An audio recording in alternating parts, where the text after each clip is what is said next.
The Sweet Sound of Success show is brought to you by the Mentor Studio. The Mentor Studio is an exclusive mentoring and training program for social influencers, business owners, entrepreneurs, coaches, and startups, bringing personal development to the underserved around the world. And brought to you by Success Strategists. Simple strategies that work to develop your business with flow and ease using proven strategies and the right tactics. This is the Sweet Sound of Success with Sue Wilhite, Profit Attraction Master. Kimberly Elliott comes to us from the Dallas-Fort Worth area in Texas, where she created her first nonprofit organization while a freshman at Baylor University. She spent 5 years traveling up and down the Eastern Coastline, working for missing children, setting up training, fundraising offices, and the milk carton campaigns for them. She has over 20 years experience in the pharmaceutical industry and a degree in neuroscience with a master's in behavioral counseling. She has dedicated her training to working with diverse populations, including women, men, veterans, and the LBGTQ communities. She has worked with multiple startups and charities, including the NFL and the NFL Alumni, the NFLPA, the NBA, Wipe Out Kids Cancer, the Women's Center, the Rape Crisis Center, and countless other groups. As an innovative trauma recovery coach, she is here to share the brave walk toward freedom with all of you.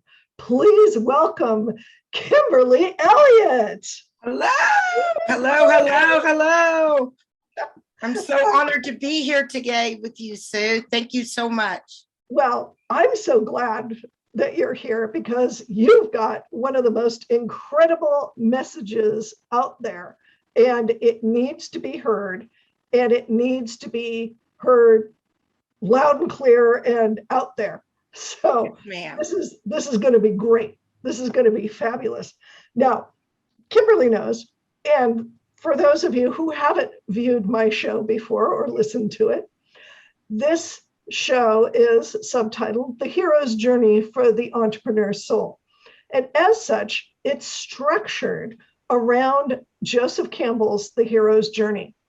And we're just taking 5 little pieces out of that, which are the ordinary beginning, which I know Kimberly doesn't have. Kimberly's extraordinary in all ways. The call to action, the big hairy monsters, and in a lot of cases, there's those two are kind of put together, and allies, guides, mentors, coaches, wind beneath the wings, because as entrepreneurs and people going out there with a message, we cannot do it ourselves. So I always like to give the opportunity to not only point that out, but to give folks an opportunity to honor those who helped.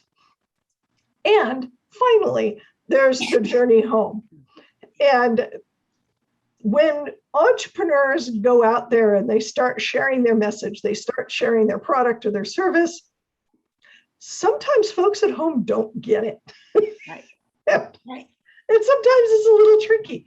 So it's always fun to get those stories of how that gets handled, and that ranges the entire spectrum. So for today, Kimberly Elliott, what was your ordinary beginning? Well, I mean, honestly, my ordinary beginning that people would relate to is that though I came from a 2-parent home and my father was military, my mother was in the medical profession, I still felt very neglected. I felt unloved. I have a tremendous father who got a lot of great assignments and he was gone a lot. And I had a mother who we just didn't connect. And I know some people can understand that, and being that For me, I label it the narcissistic mother, and there's actually books out there now about it. Right. And so for me, my ordinary beginning was a true struggle to understand being loved, whether that meant becoming a perfectionist, being overly OCD, making straight A's, never, ever, ever failing at anything. Like for me, failure meant another excuse for my mother to not love me. And being that was the parent that was always there, I needed someone to say, you're good, you're okay, you're valued, you're loved. And so my ordinary beginning was that though what on the outside looked like a perfect life to other people was my own first prison. You'll hear me talk a lot about prisons. Right. I've said I need to walk out on stage in literally a prison suit because I spent the majority of my life in different prisons, and that was the first of them. Right. And sometimes the strongest prisons are the ones that we build. Correct. I had an image for years of being trapped inside the old torture instrument called an Iron Maiden. Yeah. And that was how I felt. And so I totally get the whole prison. You're in prison. Yeah. Yours. And that's why I say it immediately helps people identify that for all of us, that ordinary beginning on our hero's journey was, what was that prison? And like all of the work that I'm understanding, that not just in my educational background, but in my real life experience background, I have been prepared to help people do the journey, is recognizing the prison. Right.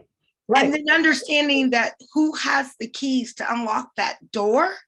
So we look for that breakthrough so that you can live life on the outside and impact your communities. But yes, so that was my ordinary beginning, the narcissistic family gathering, that for a lot of people, I feel like this, you either become the OCD perfectionist, really where people struggle to understand, or the opposite, which is the serial killer, the out of control maniac. Yeah, so it's like two extremes, and both of them are damaging. Right, right. So what was your call to action? So my call to action is really to, once I recognized and had my breakthrough and I stepped out of my prison cell, I recognized that I needed to impact my home, my community, and my world. And that women, especially women, when we recognize our call to action and we find our confidence and we retake our space and our place in this world, we move mountains. Right. We do it in beautiful, creative, stylish, artistic ways. And we do them spiritually, holistically, and with force if needed sometimes. But women have the power to change people's hearts and not just their minds. And so my call to action is to help women with that breakthrough so that they can impact their homes, their communities, their neighborhoods, their states, this world, all of it. Right, right. And what was that light bulb moment that when you woke up to that was what your message was? So I'm hard-headed, So God kind of has to, and I am spiritual. So for me, the Lord has to kind of keep giving me the test. So me, who was a straight A student, I feel like God, they say he will continuously give you the test till you're ready to pass it. Right. And I clearly wasn't ready to pass it. So that test has been given to me a few times. And I would do a few things, but surviving domestic violence, attempted rape, sexual harassment, and cultural harassment in workplaces and in relationships. I found myself consistently walking back into narcissistic relationships. And I thought I was the savior for these individuals. Right. I thought I was going to be the guiding light to show them that how great women are, or how great I was as a wife or a mother or whatever it might be. I wanted to show people and give them second chances that I was amazing. And I failed to realize that just by handling my demons, my trauma, my prison, unlocking the doors and stepping into my true light, I could find the love I really wanted. Because I learned to love me, like truly love the true, authentic, amazing person I am that the Lord put on this earth to really do things. And I think I didn't even realize along my journey the women and people I had impacted and I was working with. And so I share a story which talks about how we got the name Fearless She. Oh, yeah. Yeah. I was going through, is it okay if I share that story? Oh, yeah. Go for it. Go for it. I was absolutely struggling. I had just ended a relationship. Everything had gone wrong. I felt like I'd done everything right, but this was absolutely the wrong person for me. I was working for a company who hadn't paid me in 3 months and even had me set up an event, and it all came out of my pocket. Oh my goodness. And I was desolate, and I'm sitting there, and Christmas had just passed. And I literally didn't even have the money to get my son gifts and other people. And I sat on my living room floor and I'm bawling and I'm crying out to God. And I'm like, Lord, I don't know what it is I'm supposed to be doing. I'm supposed to impact the world, but I don't think I'm having any impact. Guide me. I'm missing the signs. And my phone went off. And I'm like, I'm in my deep moment. And I'm like having my breakdown and my phone goes off. And I had an alert set on a friend who is suicidal. And the last time we were with her, after some things had happened, I had done a location ad so that I always know where she was. And so she's on, the alert's kind of going off, and I call her and we're talking, gets disconnected. She calls me back and she admits that she's at her end and she's done. And so without hesitation, I jump in my car and I'm driving because I have her location. Mm-hmm. And I'm driving to her. And by the time I get there, we're sitting out and there's a nice water. And I don't know what she's planning. I don't know if she's got a gun, a knife, what the plan was. Through our conversation, I quickly learned that she had taken pills. So time was of essence. Right. And my assumption was she planned to just kind of drift into the water. So we're talking and she's crying. And I guess the moonlight hit my eyes just right. And for the first time, she looked at me and she said, have you been crying? Mm-hmm. And I said, yes. She said, are you crying at me? And I said, yes. But she said, your eyes are so red. Why? And I said, well, I'm crying for you, but I'm crying for me too. I said, and I shared just a tidbit because she really didn't need to hear of what was happening. And I just said, it's just been a really, really bad day. And I don't know what to do. And I've cried out to God and I'm sitting here waiting for her sign. And she said, you are the most fearless person I've ever known. If you give up hope, who's going to save people like me? Mm-hmm. And from that moment, I just said to her, well, if you promise to just let's make it through tonight and we can figure it out tomorrow. And she agreed. And we got help. And she went into a hospital and she got the care she needed. And luckily, it's been 3 years. She is still here. She is doing wonderful. Good. But from that, I got Fearless She. Yeah. And my goal is to empower women who've lost their confidence or lost their way, however you want to phrase it, to retake that space, to rediscover, unleash that block and find their way so they can effectively deliver their message, so they can change their communities, impact humanity, and make a difference. Because for every woman out there, we are a fearless she. Yes. Sometimes we don't know it. Sometimes others have to remind us. But I want every woman to be able to stand up and say, fearless she, that is me. Fearless she, that is me. Yes. that slogan was one of the things that just, I'm getting you on my show. It's like, okay, you got to be on. you got to be here. Because that's an incredible message, that even though we might have horrible, bad, no good days, we can still stand as an inspiration to others. Absolutely. We never know what kind of an impact we're having. So it's all about being fearless and knowing that, just do it. Just right. Be in the world. It sucks, but be in the world. All right. So you talked a lot about the stuff that you were going through, what kind of a horrible relationships you had, and the horrible jobs you had, and even though you had those big hairy monsters to deal, and I'm talking about relationships, both family and romantic, right. And having bad bosses is also a bad relationship. Anytime you interact with a human being, that's a relationship. You had some really big hairy monsters that you got to play with and transform, using that energy to transform what your message was and what your focus was, and transform you. Right.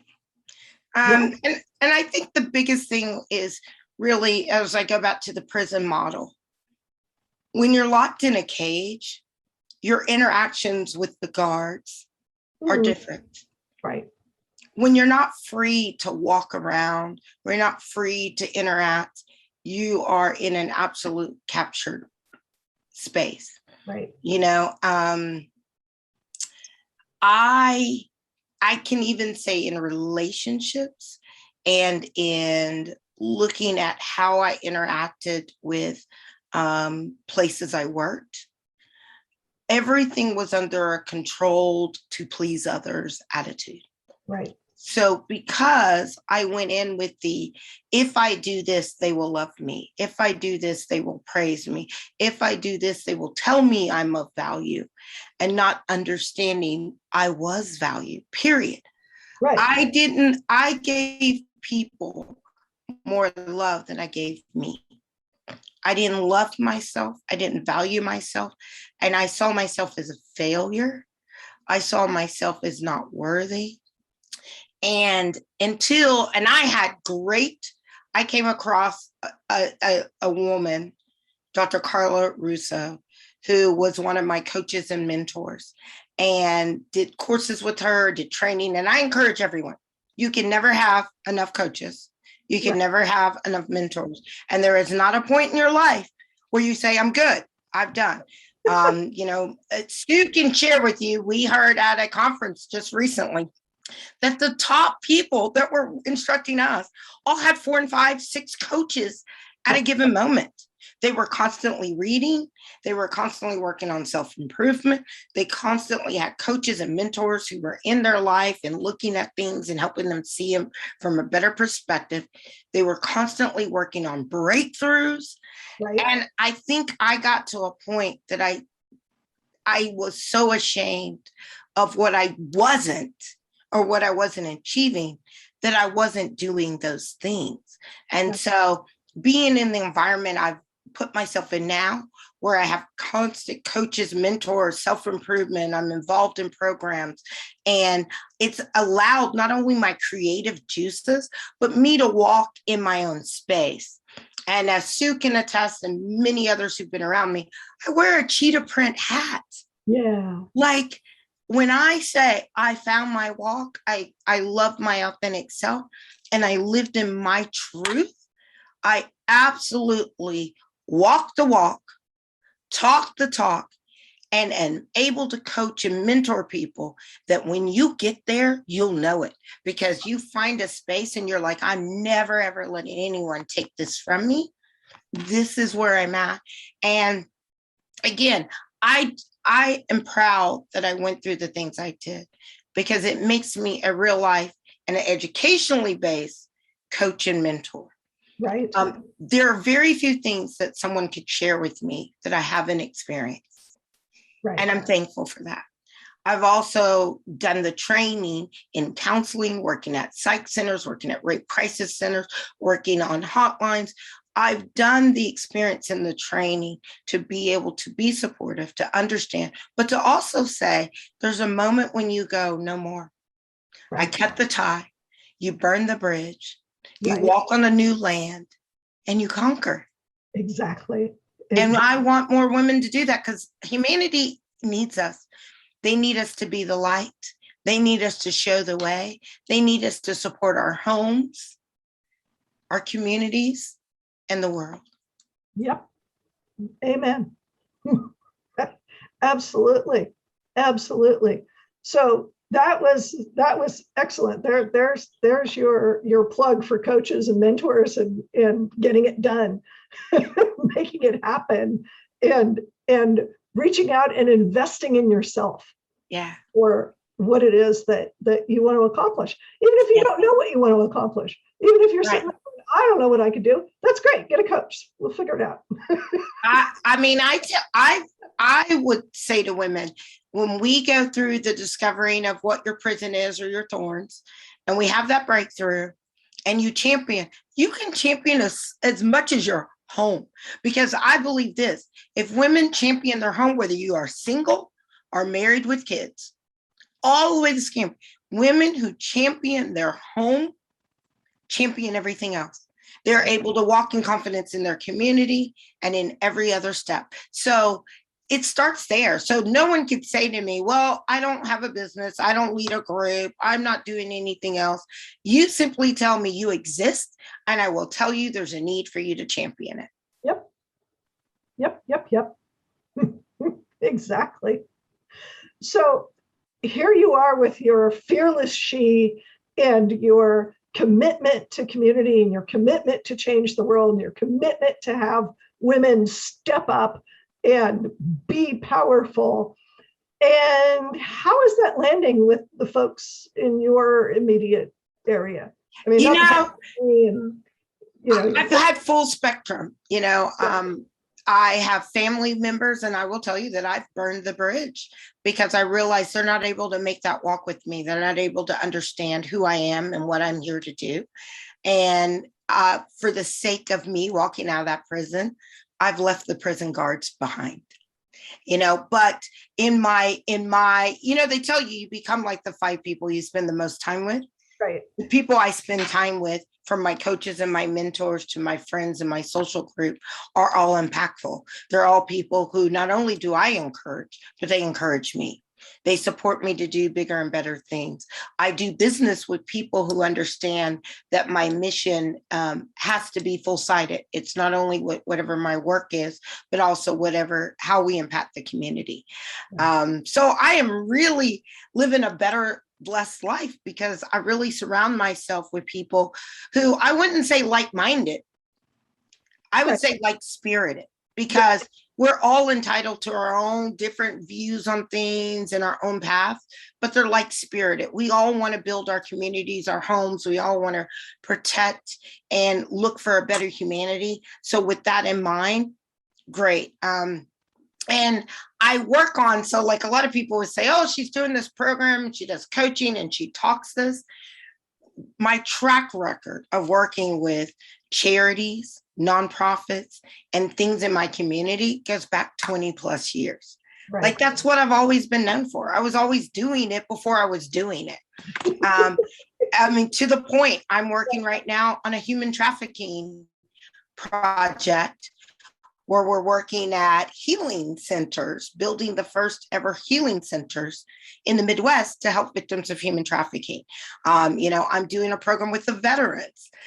So like the things that I said I've been about. I was just in a movie, small extra role, but it was for the LBGTQ community, talking about getting their messaging out and how it's so easy to blend instead of being honest and real and speaking out. And I saw this really neat thing that I want to share. It's been used at women in a negative way. And I think it's time that we change that. So one of the neat things they said, and I just wanted to share this if I have 2 seconds, Miss Sue. Yep. Is it okay to share? Go for it. When someone says to you as a woman, you're bossy, in your mind, you're assertive. Absolutely. When they say to you, you're loud, you are outspoken.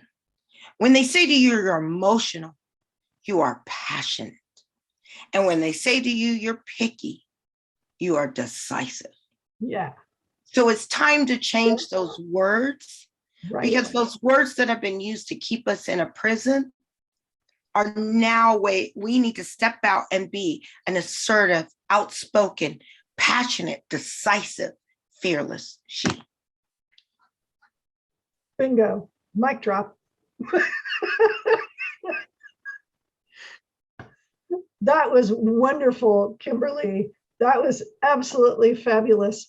And you, my audience, can get a hold of Kimberly through her LinkedIn profile, which will be here, and it will be in the end notes and in the show notes.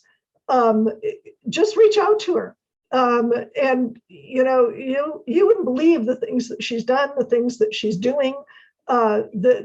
Kimberly is absolutely amazing. You will not regret reaching out and making contact with her. So thank you, Kimberly, for making time to be on my show. I really, really, from the bottom of my heart, I really appreciate it. I had such a great time. I want to say thank you to you for hosting a show like this, and to your audience.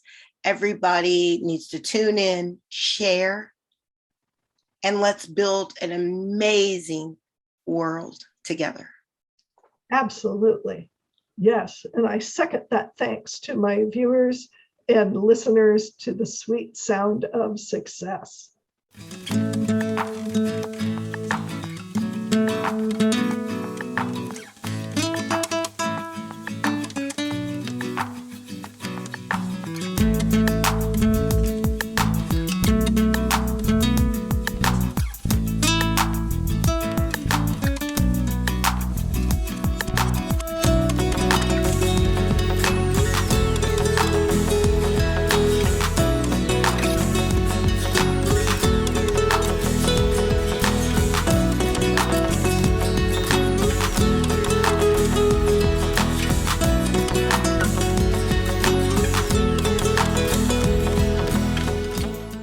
What are your dreams for your business?